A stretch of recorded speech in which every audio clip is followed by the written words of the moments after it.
নমস্কার, রূপসী বাংলা মিডিয়ার সমস্ত দর্শককে স্বাগত জানাই। এবং যেহেতু সামনেই বিধানসভা ভোট এবং সেই লক্ষ্যে আপনাদেরকে বলেছিলাম যে বিভিন্ন রাজনৈতিক দলের নেতৃত্বদের সঙ্গে আমরা সরাসরি কথা বলবো এবং রাজনৈতিক পরিস্থিতি সামনে বিধানসভা ভোটকে লক্ষ্য করে তারা কোন পথে এগোচ্ছেন তার সমস্ত বিষয় তাদের কাছ থেকে জানার চেষ্টা করব। এবং আজকে আমাদের স্টুডিওতে আমাদের মধ্যে উপস্থিত রয়েছেন জেডিইউর নেতা অশোক দাস। আমরা তাকে পেয়েছি আমাদের রূপসী বাংলা মিডিয়ার স্টুডিওতে। নমস্কার দাদা, আপনাকে স্বাগত। নমস্কার। সামনেই তো বিধানসভা ভোট আসছে।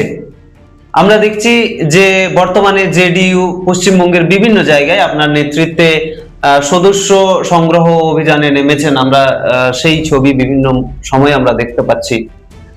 এই সদস্য সংগ্রহ অভিযানের মূল উদ্দেশ্য কি? দেখুন, প্রথমেই বলি, আমাদের জনতা দল ইউনাইটেডের রাষ্ট্রীয় সভাপতি নীতিশ কুমার মহাশয়, বিহারের মুখ্যমন্ত্রী, তিনি এখন আমাদের সর্বেসর্বা এই দলের রাষ্ট্রীয় সভাপতি।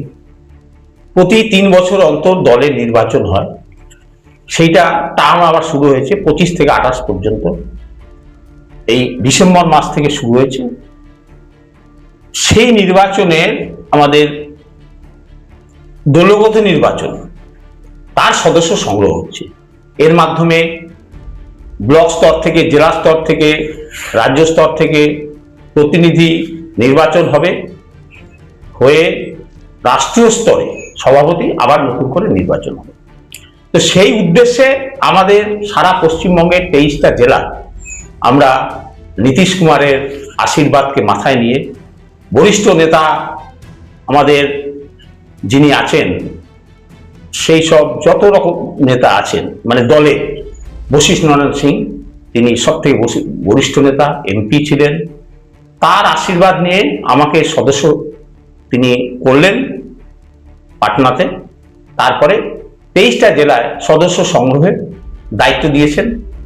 সেই নীতিশ কুমার রাষ্ট্রীয় সভাপতি, কার্যকরী সভাপতি সঞ্জয় ঝা মহাশয়, আরও বিভিন্ন নেতৃবৃন্দ, আফাক আহমেদ খান মহাশয় যিনি রাষ্ট্রীয় সাধারণ সম্পাদক আছেন, আবার রাষ্ট্রের যেসব মন্ত্রীরা আছেন যারা রাষ্ট্রীয় লেভেলে কাজ করছেন, যেমন লালন সিং আছেন, রাষ্ট্রীয় লেভেলে কাজ করছেন, একদম নিচের স্তর পর্যন্ত তিনি দেখাশোনা করছেন। রামনাথ ঠাকুর আছেন, কর্পূরী ঠাকুরের সুপুত্র রামনাথ ঠাকুর আছেন, যারা কেন্দ্রের মন্ত্রী আছেন। ঠিক তেমনি ভাবে যারা বিহার সরকারের নীতিশ কুমারের নেতৃত্বে যে সরকার চলছে, এনডিএ সরকার চলছে, সেই সরকারের মন্ত্রীরা আছেন। সেখানে বিজয় চৌধুরী আছেন, সেখানে আপনার শ্রবণ কুমারজি আছেন, আরো বহু মন্ত্রী, এখানে ডক্টর অশোক চৌধুরী আছেন, বিজেন্দ্র প্রসাদ যাদবজি আছেন।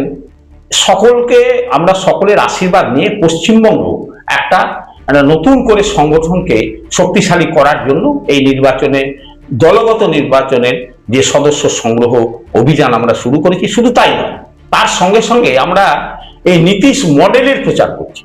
নীতিশ মডেলটা কি, যদি একটা ছোট্ট কথায় বলি, সেটা হচ্ছে আইনের শাসন, গণতন্ত্রমুক্ত প্রশাসন, মহিলাদের, মা বোনেদের তাদের সুরক্ষা, তাদের সম্মান প্রদর্শন এবং তাদের কর্মসংস্থানের সঙ্গে সঙ্গে কৃষক শ্রমিকদের যে অর্থনৈতিকভাবে অনগ্রসর হয়ে আছেন, কৃষি ব্যবস্থা যে পুরনো কালে পড়ে আছেন, সেই জায়গাটাকে নতুন করে একটা শিল্প কারখানা এবং কৃষিকে অগ্রগতির দিকে নীতিশ কুমার নিয়ে চলেছেন। তার সঙ্গে সঙ্গে যে উন্নয়ন, সামগ্রিক উন্নয়ন, প্রত্যেকটা সমাজের প্রত্যেকটা স্তরের মানুষের উন্নয়নের জন্য যে কর্মযজ্ঞ চালাচ্ছেন, সেটা ভারতবর্ষের সামনে একটা মডেল হিসাবে।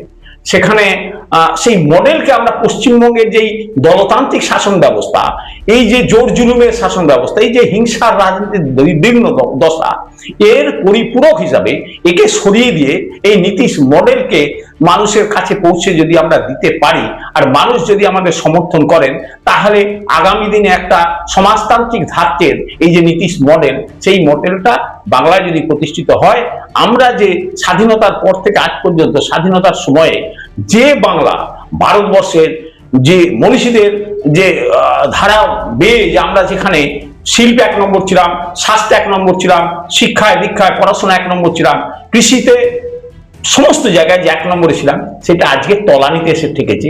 সেই জায়গা থেকে আবার সেই একেবারে সর্বশ্রেষ্ঠ যে জায়গা, সেই জায়গায় উপনীত হওয়ার জন্য যে মডেলের প্রয়োজন, সেই মডেলের নিয়ে আমরা এই পশ্চিমবঙ্গের মানুষের কাছে যাচ্ছি, সেই সমাজতান্ত্রিক ধাঁচের নীতিশ মডেল।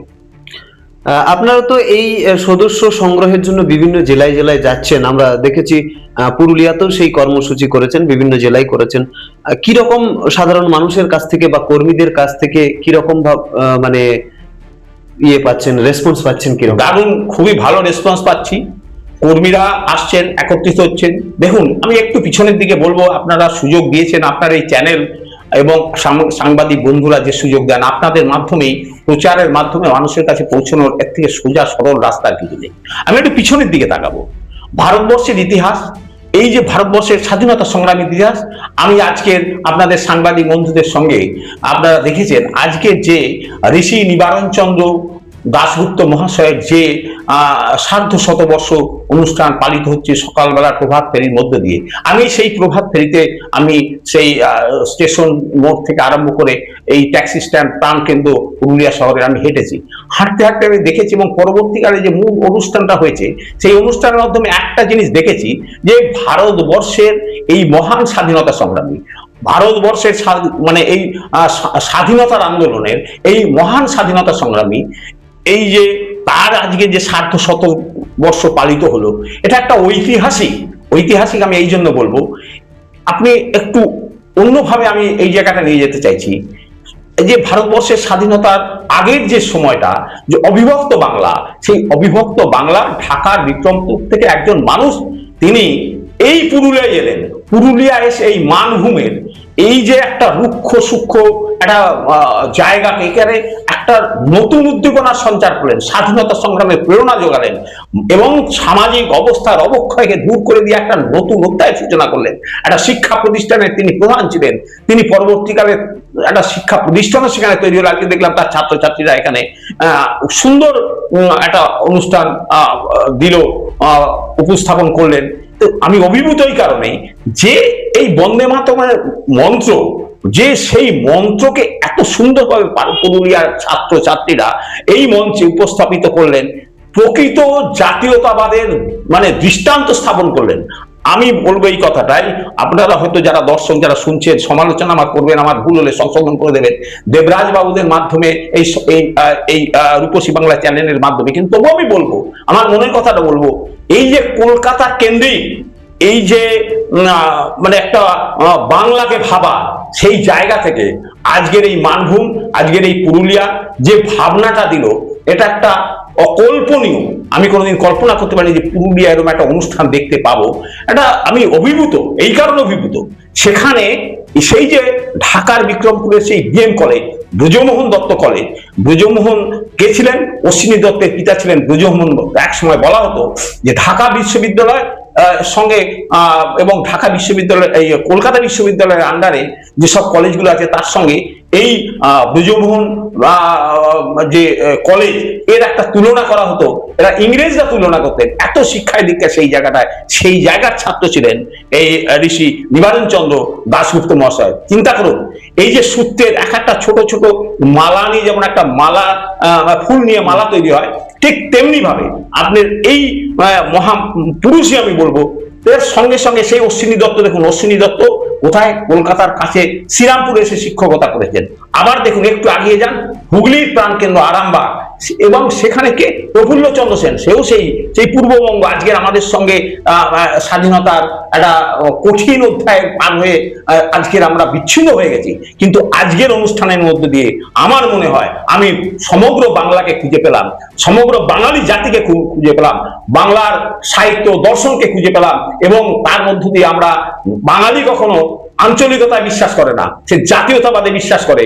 নেতাজি সুভাষচন্দ্র বসু জাতীয়তাবাদের প্রতি আজাদ হিন্দ বাহিনী তৈরি করেছিলেন।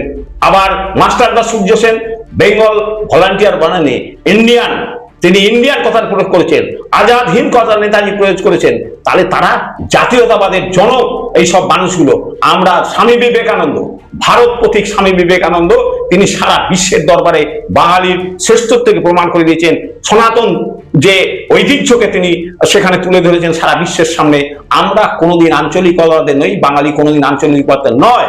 আঞ্চলিকতাবাদকে যেভাবে এই একটা সুকৌশলে এই পুরুলিয়ার মাটিতে আনার চেষ্টা হচ্ছিল, আজকের মধ্য দিয়ে আমার মনে হয় আজকের এই যারা এই অনুষ্ঠানটা করছেন সকলকে নমস্কার জানাচ্ছি, প্রশাসনকে ধন্যবাদ জানাচ্ছি, এবং যারা এই কমিটিতে আছেন সকলকে, এবং বিশিষ্ট জনেরা এখানে এসেছিলেন, একেবারে মানে বিভিন্ন স্তরের সমাজের একেবারে সমস্ত মানুষগুলো এসেছিলেন।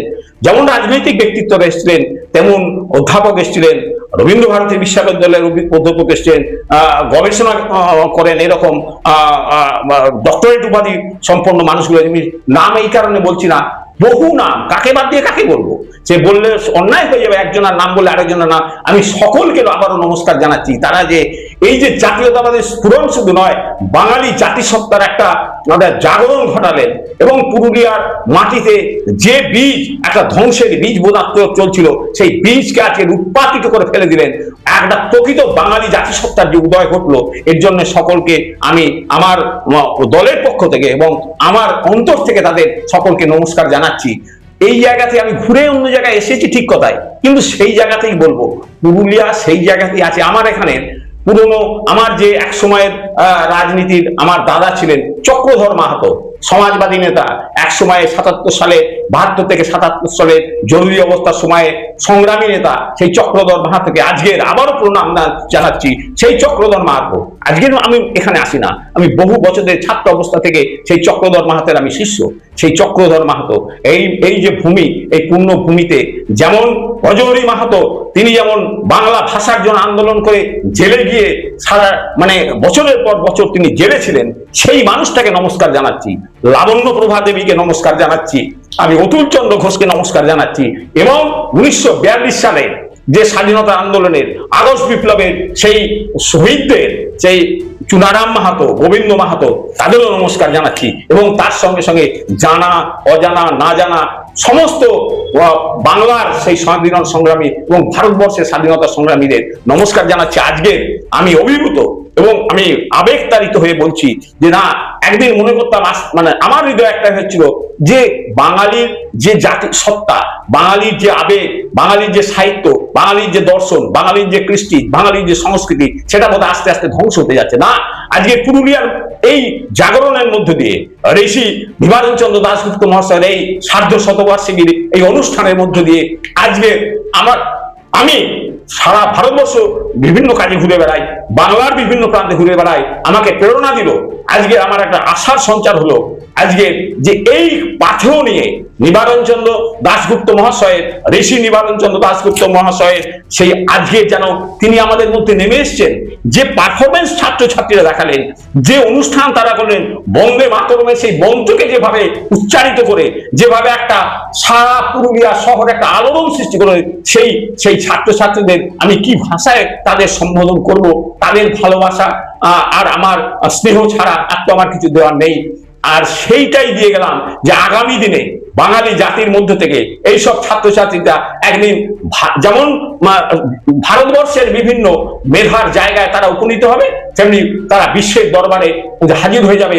আমার এটা একদম দৃঢ় বিশ্বাস যে পারফরমেন্স তারা, যে শিক্ষা, যে আদর্শ, যে অনুপ্রেরণা আজকের এইখান থেকে পুরুলিয়ার মাটি থেকে তারা ছড়িয়ে দিলেন, এই কমিটি এবং প্রশাসন সকল জায়গায় সকল মানুষকে, পুরুলিয়ার মানুষকে শুধু নয় বাংলার মানুষকে বলবো যে পুরুলিয়ার এই যে অনুষ্ঠানটা, সাংবাদিক বন্ধু আপনাদের বলবো, এটা পশ্চিমবঙ্গে নয়, এটা ঝাড়খণ্ডের যে প্রান্তে আছেন, বিহারের যে প্রান্তে আছেন, যেখানে বাঙালিরা আছেন, দিল্লিতে বাঙালিরা আছেন, আসামে বাঙালিরা আছেন, ত্রিপুরাতে তো বহু সঙ্গে বাঙালিরা আছেন। দেবরাজ বাবু এবং সমস্ত সাংবাদিক বন্ধুদের বলবো, আপনাদের তো চ্যানেল বিশাল, এবং রাজনৈতিক ব্যক্তিত্বদের বলবো, এবং যারা এই কমিটির কর্ণধার তাদের বলবো, সেই অধ্যাপক মহোদয়দের বলবো, আপনারা এই যে অনুষ্ঠানটা, শুধু আজকের অনুষ্ঠানটা এইখানে এইভাবে শেষ মানে হয়ে গেছে বলে মনে করবেন না, এটা যেন শুরু হলো। এই শুরুটাকে, এই অনুষ্ঠানের যে আজকের ব্যক্তি হলো, এই ব্যক্তিটাকে সারা পশ্চিমবঙ্গে নয় সারা ভারতবর্ষে ছড়িয়ে দেওয়ার, বাঙালি জাতির জন্য নব জাগরণের সূচনা হলো, এই জায়গাটায় নিয়ে যাওয়ার জন্য আমি একজন ক্ষুদ্র ব্যক্তি, একজন রাজনৈতিক কর্মী হিসাবে আমি এই অনুরোধটা জানাচ্ছি পুরুলিয়াবাসীর কাছে। আপনারা দেখছেন রূপসী বাংলা মিডিয়া। এখন একটা ছোট্ট বিরতি, ফিরে আসছি বিরতির পর। পুরুলিয়ায় পাত্রপাত্রী যোগাযোগের একমাত্র বিশ্বস্ত প্রতিষ্ঠান বিবাহ পরিচয়। আপনার মনের মতো জীবনসঙ্গী খুঁজতে পাশে রয়েছে বিবাহ পরিচয়। তাই আর দেরি না করে আজই যোগাযোগ করুন বিবাহ পরিচয়। Municipality commercial complex, second floor, Chaibasa road, opposite PWD office, Purulia. Mobile নম্বর 9232440272। ফিরে এলাম বিরতির পর। আপনারা দেখছেন রূপসী বাংলা মিডিয়া। সামনেই যেহেতু বিধানসভা ভোট আসছে, এবার কি তাহলে পশ্চিমবঙ্গের বিধানসভার আমরা যেটা দেখতে পাচ্ছি যে যেভাবে আপনাদের জেডিইউ সংগঠন বৃদ্ধি পাচ্ছে রাজ্যের বিভিন্ন জেলায়, তাহলে কি এবারের বিধানসভা নির্বাচনে প্রার্থী দেবে? কি সিদ্ধান্ত নিয়েছেন আপনারা? দেখুন, এটা একটা রাষ্ট্রীয় লেভেলের চিন্তা। আমাদের রাষ্ট্রীয় সভাপতি নীতিশ কুমার জি আছেন। আমি গত সপ্তাহেই পাটনাতে রাষ্ট্রীয় নেতাদের সঙ্গে দেখা করে এসেছি, তাদের কাছে আমাদের রিপোর্ট জমা করেছি, পশ্চিমবঙ্গের রাজনৈতিক অবস্থার কথা বলেছি, পশ্চিমবঙ্গে কিভাবে একটা রাজনৈতিক দল আমরা শুধু এখানে নয়, আমরা যেমন বিহারে সরকার চালাচ্ছি, আমাদের নেতা নীতিশ কুমারের নেতৃত্বে সেখানে যেমন এনডিএ আছে, ঠিক তেমনি রাষ্ট্রীয় স্তরে এনডিএ আছে, সেখানে আছে। ঝাড়খণ্ডে আমাদের এমএলএ আছেন, এমপি আছেন, আবার ঠিক তেমনি ভাবে নাগাল্যান্ডে আমাদের এমএলএ আছে, তেমনি অরুণাচলে আমাদের এমএলএ আছে। একটা রাষ্ট্রীয় স্তরে আমাদের চিন্তা আছে। তো রাষ্ট্রীয় স্তরে এবং রাষ্ট্রের কথা চিন্তা করে সেইখানে সিদ্ধান্তটা নীতিশ কুমার জি নেবেন, এবং তার যে সম্পাদক মন্ডলী, এই আগেই নামগুলো বলেছি, দুবার আমি বলতে যাচ্ছি না, সেই সমস্ত নেতৃবৃন্দ তারা যে সিদ্ধান্ত আমাদের বলবেন যে এইভাবে নির্বাচন লড়ো, এইভাবে নির্বাচন লড়ো না, বা কি তাদের যে চিন্তা ভাবনাটা রাষ্ট্রের কল্যাণে, বাংলার কল্যাণে যে সিদ্ধান্তটা নেবেন, আমরা সেই সিদ্ধান্তটাই আমরা। কিন্তু তার মধ্য দিয়ে একটা কথা এটা তো বুঝেছি যে আমাদের যে নেতারা যখন পশ্চিমবঙ্গের 23টা জেলায় সাংগঠনিকভাবে এই যে বিস্তার করার জন্য যে আমাদের যে দায়িত্ব দিয়েছেন, নিশ্চয়ই তাদের কোনো প্ল্যান প্রোগ্রাম আছে। আর গণতান্ত্রিক ব্যবস্থায় যে বিধানসভা এবং লোকসভা এবং পঞ্চায়েত স্তর এবং পৌরসভা স্তরে নির্বাচনের লড়াটাই একটা গণতান্ত্রিক দলের কাজ। সেই জন্য আমি মনে করি আমার নেতা নীতিশ কুমার পশ্চিমবঙ্গে এই যে আগামী বিধানসভা নির্বাচনে লড়ার মতন যে কৌশল অবলম্বন করবেন এবং লড়তে আমাদের হবেই, এরকম একটা ব্যবস্থা তিনি করবেন। তার সঙ্গে সঙ্গে একটা কথা বলি যে কেন আমি নীতিশ মডেলের কথা বললাম, এই সমাজতান্ত্রিক ঘাটের কথা বললাম। দেখুন, এখানে আমরা নিজের দুর্বলতা সেটা স্বীকার করে নেওয়া হলো। সাংগঠনিকভাবে আমরা তত শক্তিশালী নই অন্যান্য রাজনৈতিক দলের থেকে, কিন্তু আমরা মানসিকভাবে এবং আমাদের আদর্শগত দিক থেকে অনেক অনেক রাজনৈতিক দলের থেকে অনেক বেশি শক্তিশালী। আমি একটা উদাহরণ দেবো আপনাকে, ছোট দুটো একটা কথার মধ্যে দিয়ে। আজকের দিনে ভারতবর্ষের রাষ্ট্র নেতাদের মধ্যে নীতিশ কুমারের তার যে বিস্তার, তার যে বিচক্ষণতা, তার যে বুদ্ধিমত্তা, তার যে দূরদর্শিতা, সেটা কম নেতারা। কেন বলবো? আজকের পশ্চিমবঙ্গে মমতা ব্যানার্জির সরকার 15 বছর আছে, কমিউনিস্টদের সরকার 34 বছরের ছিল। তারা কি করেছেন? আর নীতিশ কুমার কি একটা জঙ্গলের রাজত্ব, সেই জঙ্গলের রাজত্ব থেকে একটা সুশাসনের রাজত্ব নিয়ে এসেছিলেন। আর মমতা ব্যানার্জি যখন ক্ষমতা এসেছিলেন, আমরা সেই সংগ্রামের সাথী ছিলাম। সিঙ্গুর আন্দোলনের যে মঞ্চগুলো বাঁধা হয়েছিল, সেই 21টা মঞ্চের যে বেচারাম বাবুর সঙ্গে আমি একত্রিত হয়ে সকাল 9টা থেকে রাত্রি 8:30 পর্যন্ত সেই মঞ্চগুলো বেঁধেছিলাম। আমরা জনতা দলের একজন কর্মী হিসাবে, নীতিশ কুমারের জর্জ ফার্নান্ডেজ সাহেব তখন ছিলেন, তাদের নির্দেশে শারদ যাদবজি নেতৃত্ব করেছিলাম, আমরা সেই নির্দেশ পালন করেছিলাম। কিন্তু আজকের দিনে মমতা ব্যানার্জি কি করছেন? আজকের দিনে তিনি বলেছিলেন গণতন্ত্রের বিকাশ ঘটাবেন। আজকের পেশেই তিনি গণতন্ত্রের টুটি টিপে গণতন্ত্রকে হত্যা করেছেন। কিরকম? আগে কমিউনিস্টদের সময়ও আমরা 9ই আগস্ট, সেই আগস্ট বিপ্লব স্মরণে, স্বাধীনতা সংগ্রামীদের স্মরণে, সেই মহান ব্যক্তিত্বদের স্মরণে, সেই মানুষগুলোর স্মরণে আমরা ওই কলকাতার মেট্রো চ্যানেলের কাছে আমরা অনুষ্ঠান করতাম এই আগস্ট বিপ্লব স্মরণে। মমতা ব্যানার্জি যেদিন এলেন, সরকার এলেন, তারপর থেকেই ওই মেট্রো চ্যানেলের কাছে আমাদের যে আগস্ট বিপ্লব অনুষ্ঠান প্রথম তিনি বন্ধ করে দিলেন। এই হচ্ছে মমতা ব্যানার্জি গণতন্ত্রের বিকাশ। দ্বিতীয় কি করলেন? আজকে নীতিশ কুমার যখন প্রথম ক্ষমতা এসেছিলেন, আমাদের একজন এমপি ছিলেন, তখন সংখ্যা আমাদের খুব একটা বেশি ছিল না, 10 জন 20 জন এদিক ওদিক হলে সরকার পড়ে যাবে। কিন্তু তার সত্ত্বেও পান্ডেজি এমএলএ ছিলেন, সুনীল পান্ডেজি খুব সম্ভবত, তিনি যে হোটেলে যে তার লোকজন নিয়ে খাওয়ালেন দাওয়ালেন, সেখানে তাদের কাছে যখন টাকা চাওয়া হলো তিনি টাকা দিলেন না, হোটেল মালিকের উপরে মারধর অত্যাচার করলেন। নীতিশ কুমার কাছে যখন চ্যানেল টু থানা থেকে আরম্ভ করে এসপির মাধ্যমে যখন ডিজির কাছে খবরটা গেল, তিনি যখন নীতিশ কুমারের কাছে তার পরামর্শ চাইলেন কি করা উচিত, তখন নীতিশ কুমার একটা কথাই বলেছিলেন যে আইন কি বলে, আমার দলের লোক ওর দলের লোক তার দলের লোক নয়, আইন কি বলে সেই আইন অনুযায়ী আপনি ব্যবস্থা নিন, আমাকে জিজ্ঞেস করার কোনো প্রয়োজন নেই। সেদিন সুনীল মণ্ডলকে অ্যারেস্ট করে কোর্টের চালান করে দেওয়া হয়েছিল। এই হচ্ছে নীতিশ কুমারের মডেল। সেই দিন থেকে শুরু হয়েছিল। প্রায় 25,000 গুন্ডা বদমাশ ডাকাত ক্রিমিনালদের অ্যারেস্ট করে তিনি হাজতে পুরে দিয়েছিলেন। এই হচ্ছে নীতিশ মডেল। আর মমতা ব্যানার্জি যেদিন ক্ষমতা এলেন, ক্ষমতা এসেই তিনি ভবানীপুরে তিনি গুন্ডাদের ছাড়িয়ে নিয়ে চলে এলেন এবং বললেন আমি গুন্ডা কন্ট্রোল করি। মমতা ব্যানার্জি মহোদয়া, তাকে সম্মানের সঙ্গে বলছি, তিনি গুন্ডা কন্ট্রোল করেন। গুন্ডাকে কোনোদিন কন্ট্রোল করা যায় না, গুন্ডাকে শাসন করতে হয়। নীতিশ কুমার সেই শাসন করেছেন, আর উনি কন্ট্রোল করতে যে আজকের পশ্চিমবঙ্গের এই দুরবস্থা, এই দুজন মানুষকে দিনের বেলা কুপিয়ে মুর্শিদাবাদে খুন করে দেওয়া হলো, পুলিশ দাঁড়িয়ে দাঁড়িয়ে তামাশা দেখলো। আর যদি হাইকোর্ট না থাকতো, ওই দুজন নয় 2000 মানুষের লাশ পড়ে যেত, পুলিশ দাঁড়িয়ে দাঁড়িয়ে তামাশা দেখতো। আজকের ওই হাইকোর্ট ছিল বলে মহামান্য কলকাতা হাইকোর্ট সেই রায়টা দিয়েছিলেন, সেখানে আধা সামরিক বাহিনী নামানো হয়েছিল, তার ফলে মানুষগুলোর জীবন সম্পত্তি তারা বেঁচেছিল। এই হচ্ছে মমতা ব্যানার্জির যে যে মডেল আর নীতিশ কুমারের মডেল আর উন্নয়নের মডেল। এখানে শিক্ষায় যে দুর্নীতি চলছে, সেই দুর্নীতি আপনারা জানেন, বিশদে যাওয়ার কোনো দরকার নেই। ওনার এক সময়ের সেই শিক্ষামন্ত্রী জেলে ছিলেন, এখন বেলে আছেন। আর নীতিশ কুমার প্রথম যখন এসেছিলেন তিনি কি করলেন, তিনি বললেন প্রথমে পরীক্ষা টরীক্ষা এসব করে এসব ঝামেলা করলে অনেক সময় লেগে যাবে, ইমিডিয়েট শিক্ষাক্ষেত্রে উন্নতি করা দরকার। স্কুলে শিক্ষক নেই, শিক্ষক না থাকলে ছাত্র এসে কি করবে? তিনি কি করলেন, প্রথমে MA MSc MCom তাদের নিয়োগ করলেন, তাদের যে পরীক্ষার যে রেজাল্ট অনুযায়ী। তারপরে যে BA BSc BCom তাদের অনার্স যারা গ্র্যাজুয়েট আছে, অনার্সের যারা গ্র্যাজুয়েট আছেন তাদের নিয়োগ করলেন। তারপরে যে ফ্যাকাল্টি গুলো ছিল BA BSc BCom তাদের নিলেন। এইভাবে একটা সুস্পষ্ট নীতি প্রণয়নের মাধ্যমে সেখানে টিচার নিয়োগ করলেন। মহিলাদের মধ্যে 35% পুলিশের আজকের কর্মচারী আছেন। আজকের পশ্চিমবঙ্গে বলুন তো কজন পুলিশের মহিলা কর্মচারী নিয়োগ আছে? এটা হচ্ছে এই যে প্রশাসনিক দিকের কথা বললাম, স্বাস্থ্যের দিকেও দুটো এইমস তৈরি করেছেন নীতিশ কুমার। একটা দারভাঙ্গা এইমস আর একটা আপনার পাটনাতে এইমস তৈরি করেছেন। পাটনা যে মেডিকেল কলেজকে আরো উন্নত ধরনের মেডিকেল কলেজে, বিশ্বমানের মেডিকেল কলেজে তৈরি করে চেষ্টা সেখানে তিনি শুরু করে দিয়েছেন। আজকের যে বিদেশি আক্রান্তা, যে বিদেশি আক্রমণকারী নালন্দা বিশ্ববিদ্যালয়কে পুড়িয়ে ছারখার করে দিয়েছিল, সেই নালন্দা বিশ্ববিদ্যালয়ে সেখানে নতুন করে তিনি আন্তর্জাতিক মানের বিশ্ববিদ্যালয় তৈরি করেছেন। এই হচ্ছে নীতিশ কুমার। তাহলে আপনারা বলবেন যে এখানে এই কমিউনিস্ট পার্টির সরকার 34 বছর এবং এই যে আপনার এই মমতা ব্যানার্জির সরকার 15 বছর, এরা সবসময় কেন্দ্র দিচ্ছে না, কেন্দ্রের দোষ, আমাদের অধিক ক্ষমতা চাই বলে এরা চিৎকার করেছে, এখন কেন্দ্রের বঞ্চনা বলে এরা চিৎকার করছেন। দেখুন, আর সেই নীতিশ কুমার তিনি আপনারা অনেক রকম তার সমালোচনা হয়, অনেক কথা হয়।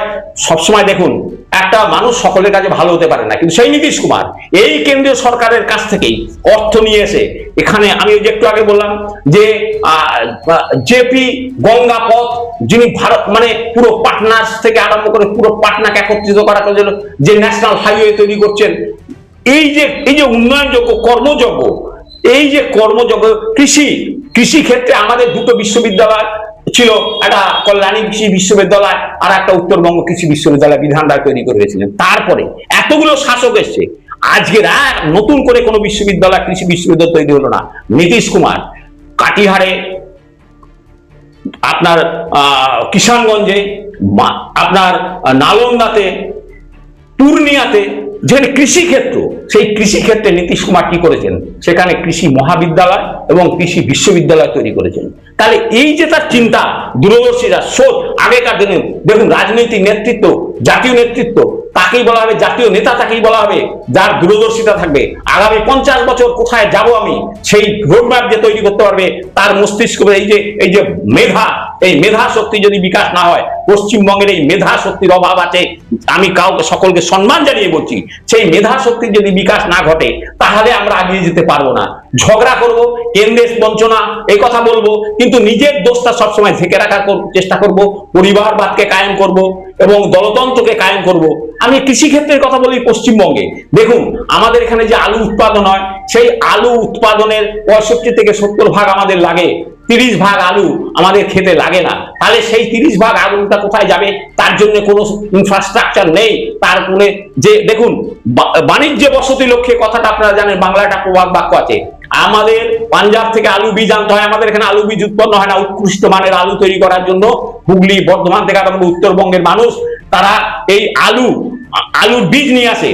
কয়েক হাজার কোটি টাকা পাঞ্জাব আমাদের কাছে আলু বীজ বিক্রি করে নিয়ে চলে যাচ্ছে এই সমস্ত জেলাগুলোর, আলু উৎপাদনকারী জেলাগুলোর কাছ থেকে। আর আমরা যখন আলু বাইরে যাওয়ার কথা হবে, তখন মমতা ব্যানার্জি বর্ডারে পুলিশ দাঁড় করিয়ে দেবেন, স্টোরে তার পার্টির ক্যাডারদের নামিয়ে দেবেন, বাজারে স্টক ফোর্স ঘুরবে। তাহলে এখানের অর্থনীতি কি করে সবল হবে? সেই কৃষকের উন্নতি কি করে হবে? আপনি বলবেন যে জিনিসপত্রের দাম সাধারণ মানুষের নাগালে থাকা দরকার, নিশ্চয়ই থাকা দরকার। সেটার জন্য আরো তো যিনি 1.5 লাখ টাকা মাইনে পান তাকেও কি কম দামে আলু খাওয়াতে হবে? যিনি 1 লাখ টাকা মাইনে পান তাকেও কি কৃষক তার বইয়ের জিনিস বন্ধক দিয়ে, তার জমি বন্ধক দিয়ে তাকে খাওয়াবার দায়িত্ব আছে, দায়ভার আছে? এইটা করতে চাইছে এই তৃণমূল কংগ্রেসের সরকার। আপনি বলুন তো, সাধারণ মানুষ আমরা জল কিনে খাই না? একটা জলের বোতল 20 টাকা দাম, ক পয়সা তাতে খরচ আছে। আর এখানে সারের দাম লাফিয়ে বাড়ছে, কিষানের দাম দিন দিন তাদের বেড়ে যাচ্ছে। এখানে কোল্ড স্টোর মালিকদের হয়ে এই সরকার কাজ করছে, বছরে কোল্ড স্টোরের ভাড়া বাড়িয়ে দিচ্ছে। একবার চিন্তা করছে না যেই যে তাদের ভাড়াটা বাড়িয়ে দিচ্ছি, কৃষক কি পাচ্ছে? এই চিন্তাটা কোনোদিন এই সরকারের নেই। আমাদের আজকে ধরুন আর একটা উদাহরণ দিই, ম্যাড্রাস আমাদের ডিম বিক্রি করে। আপনি অন্ধ্রপ্রদেশ থেকে আমরা মাছ আনি, তারা অন্ধ্র সরকার এবং ম্যাড্রাস সরকার ওই মাছ উৎপাদন এবং ডিম উৎপাদনে ভর্তুকি দেয়। তারা তো বলতে পারে পশ্চিমবঙ্গে মাছ যাবে, ডিম যাবে, আমরা কেন ভর্তুকি দেবো না? তাদের চিন্তাটা এটাই হচ্ছে, তারা চিন্তা করছে যে আমাদের অর্থনীতি কিভাবে সবল হবে, পশ্চিমবঙ্গতে কিভাবে টাকা আমরা নিয়ে আসতে পারবো এবং আমাদের মানুষের কিভাবে কর্মসংস্থান হবে। এই যে অর্থনৈতিক চিন্তাটা পশ্চিমবঙ্গের পুরনো 34 বছরের শাসক দল আর আজকের দিনের শাসক দলেদের নেই। অর্থনীতিকে সচল করার যে চিন্তাটা তাদের মধ্যে নেই, তাদের মধ্যে দেউলিয়াপানা, সমস্ত কিছু বন্ধ করে দাও, কোলাপস করে দাও। এই চিন্তাধারা করে কখনো পশ্চিমবঙ্গের উন্নতি হবে না। এইটাই আমরা নীতিশ মডেল বলছি। যে আরেকটা কথা বলবো, দেখুন আজকের আপনারা যাই উন্নতি হচ্ছে, সেন্ট্রাল গভর্নমেন্টের উন্নতি হচ্ছে, সবকিছু হচ্ছে, তারা আপনারা যে এই জনতা দল ইউনাইটেড যারা ছিলেন, এইসব বিচক্ষণ দূরদর্শী রাষ্ট্রীয় নেতারা যে কাজগুলো করে গেছেন, সেই কাজের ফল কিন্তু আমরা বাংলায় পাচ্ছি।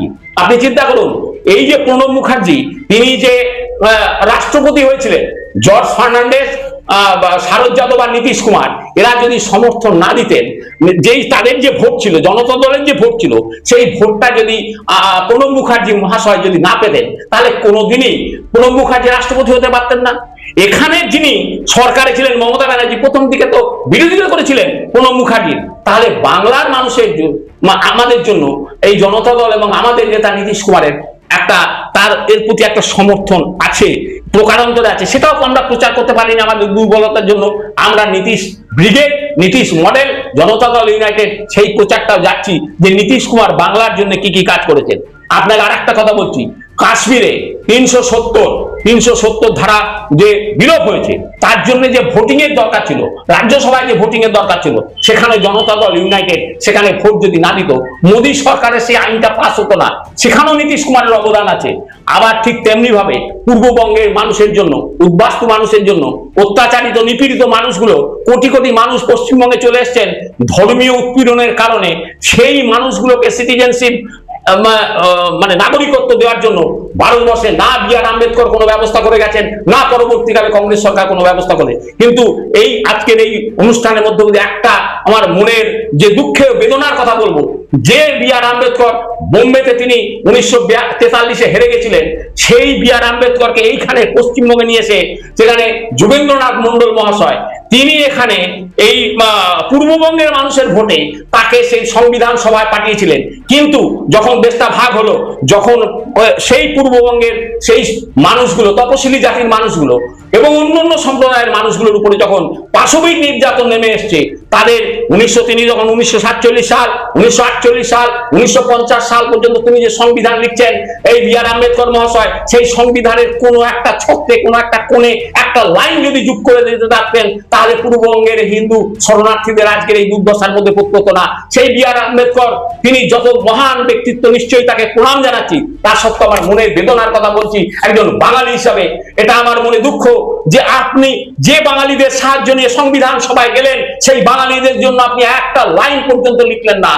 সেই জায়গাটায় এই নীতিশ কুমার তিনি এই যে সিটিজেনশিপ অ্যামেন্ডমেন্ট অ্যাক্ট যে হলো, সেই সিটিজেনশিপ অ্যামেন্ডমেন্ট অ্যাক্টকে জনতা দল পুরো সমর্থন করলো, এই এনডিএ সরকারকে ভোট দিল। তার ফলে সেই পূর্ববঙ্গের মানুষরা আজকে যারা আসছেন, এই মমতা ব্যানার্জি কদিন আগেও শুনেছি সেই পূর্ববঙ্গের কিছু শরণার্থীকে জেলে পুরে দিয়েছেন, যদিও তার জন্য আইন আছে, তিনি জেলে পুরতে পারেন না, কিন্তু আইনের কুটকাচালীদের জেলে পুরে দিয়েছেন। আর নীতিশ কুমার কি করেছেন? নীতিশ কুমার, নরেন্দ্র মোদী একসঙ্গে মিলে সে আইন পাস করেছেন পূর্ববঙ্গের সেই সব মানুষদের জন্য, বিরন্ন মানুষদের জন্য, অত্যাচারিত মানুষদের জন্য, নিপীড়িত মানুষদের জন্য, সেই সময় মানে তপশিলি জাতি উপজাতির মানুষদের জন্য সেই সিটিজেনশিপ অ্যামেন্ডমেন্ট অ্যাক্ট বা সিএ মানে তৈরি করেছে। তার জন্য পার্টির মধ্যে অনেক বিরোধ হয়েছে। পার্টির মধ্যে প্রশান্ত কিশোর, জানেন আপনারা, বড় সাইকোলজিস্ট, এখানে এসেছিলেন, অনেক কিছু কাণ্ড কারখানা করেছেন, এখানে বিভেদ তৈরি করে গেছেন। কিন্তু তখন নীতিশ কুমার বুঝতে পেরেছিলেন এই ভদ্রলোক মানুষের কথা বলেন না, জনকল্যাণের কথা বলে না, এটা এর চিন্তাধারা শুধু ব্যবসায়িক চিন্তাধারা।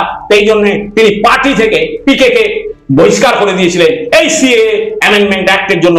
পার্টির হয়তো অনেক ক্ষতি হয়েছে, তা সত্ত্বেও নীতিশ কুমার এটা করছেন। তাহলে শুধু আপনার নরেন্দ্র মোদীজি এখানে যারা আছেন বহু, তারা ডালপালা বিস্তার করেছেন, তারা সংখ্যায় অনেক বেশি আমাদের থেকে, জনতা দল ইউনাইটেড থেকে অনেক বেশি, তারা তাদের কথাটা প্রচার করছেন, কিন্তু আমরা আমাদের কথাটা সেইভাবে প্রচার করতে পারছি না।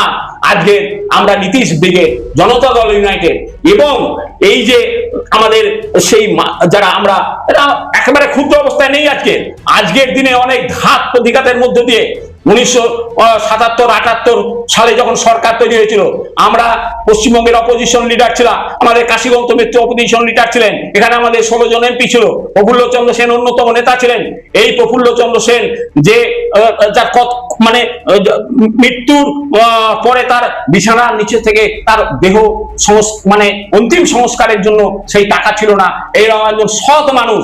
সেই আজকের আমি আরো অভিভূত, আবার সেই জায়গায় আসি, সেই ঋষি নিবারণ চন্দ্র দাশগুপ্ত মহাশয়ের আজকের অনুষ্ঠানে সমস্ত ধর্মের, বর্ণের এবং রাজনৈতিক দল একত্রিত হয়ে যে আজকের একটা নতুন দৃষ্টান্ত স্থাপন করলেন, এটা আমি গুজরাটে দেখতে পাই, যখন প্রত্যেকটা রাজনৈতিক দল সর্দার বল্লভভাই প্যাটেলকে সেইভাবে রেসপেক্ট সম্মান দেন, ঠিক তেমনি ভাবে আমি বিহারে দেখতে পাই কর্পূরী ঠাকুরকে বাম, ডান, উগ্রপন্থী সমস্ত পন্থীরা কর্পূরী ঠাকুরকে যে সম্মান প্রদর্শন করেন। কিন্তু আজকের বাংলার দুর্ভাগ্য, প্রফুল্ল চন্দ্র সেন, অজয় মুখার্জি 1942-এর স্বাধীনতা আন্দোলনের সময় যে মানুষটা তাম্রলিপ্ত স্বাধীন সরকার তৈরি করেছিলেন, সেই মাতঙ্গিনী হাজরা, সেই অজয় মুখোপাধ্যায় মহাশয়, সেই সুশীল ধারা মহাশয়, সতীশ সামন্ত মহাশয়, তাদের কথা আজকের আমার ভুলে গেছি। আবারও আমি বলি, বাঁকুড়ার মানুষকে, এই মানভূমের মানুষকে আমি কর্নিশ জানাই, আমি স্যালুট জানাই। কেন? এই বাঙালি জাতিসত্তার যে জাগরণ আজকে তৈরি করে দিলেন, এই জাগরণের মধ্য দিয়ে আগামী ভারতবর্ষে একটা বাঙালিদের মধ্যে একটা নবজাগরণের একটা রেনেসাঁ আসবে। এক সময় এখানে ডিরোজিওর কথা এখানে এসছে, যে গানের মাধ্যমে তারা বলেছেন, সেখানে ডিরোজিওর কথা এসছে। নিশ্চয়ই সেই মাইকেল মধুসূদন, ডিরোজিও দ্বারা মানে নব্য বাংলার যে একটা নতুন আদর্শ নিয়ে চলে এসেছিলেন, যেমন বিদ্যাসাগর, রামমোহন, বঙ্কিমচন্দ্র চট্টোপাধ্যায় মহাশয়েরা, তারা যেমন আমাদের পণ্ডিত ঈশ্বরচন্দ্র বিদ্যাসাগর বাংলা ভাষার, আধুনিক বাংলা ভাষার জনক, ঠিক তেমনি আমাদের সমাজ সংস্কারক এবং আমাদের যে সমাজকে আগিয়ে নিয়ে যাওয়ার জন্য যেমন রাজা রামমোহন মহাশয়, ঠিক তেমনি ভাবে অন্য রবীন্দ্রনাথ ঠাকুর বলুন, নজরুল বলুন, সমস্ত সাহিত্যিক, দার্শনিক সকলকে যারা যেমন যে কাজটা করেছিলেন, আজকের আমার মনে হলো যেন আজকের সেই ঋষি নিবারণ চন্দ্র দাশগুপ্ত মহাশয়ের সেই মানে আশীর্বাদ আমাদের উপরে বর্ষিত হয়েছে, বাঙালি জাতির উপরে বর্ষিত হয়েছে, বাংলা ভাষার উপরে বর্ষিত হয়েছে, বাংলা ভাষাকে বিকশিত করার জন্য এবং বাঙালি জাতিকে একত্রিত করার জন্য পুরুলিয়ার মাটিতে কাজের একটা নতুন দিগন্তের সূচনা হলো। আমরা এই পুরুলিয়াবাসীকে, আমি একজন পশ্চিমবঙ্গ ভারতবাসী হিসাবে, একটা জাতীয়তাবাদের চিন্তা ভাবনার একজন ক্ষুদ্র সৈনিক হিসাবে তাকে নমস্কার জানাচ্ছি। অনেকক্ষণ কথা বললাম আমরা। আমাদের সঙ্গে এতক্ষণ ছিলেন জেডিইউ নেতা অশোক দাস। আমরা তার সঙ্গে কথা বললাম বিভিন্ন বিষয়ে এবং তিনি তার মতামত ব্যক্ত করেছেন। আমরা চাইবো আগামী দিনে আরো যদি এরকম সুযোগ হয় তার সঙ্গে স্টুডিওতে বসার, তার সঙ্গে বিভিন্ন বিষয় নিয়ে আলোচনা করার। আজকের মতো আমরা অনুষ্ঠান এখানে শেষ করছি। নমস্কার।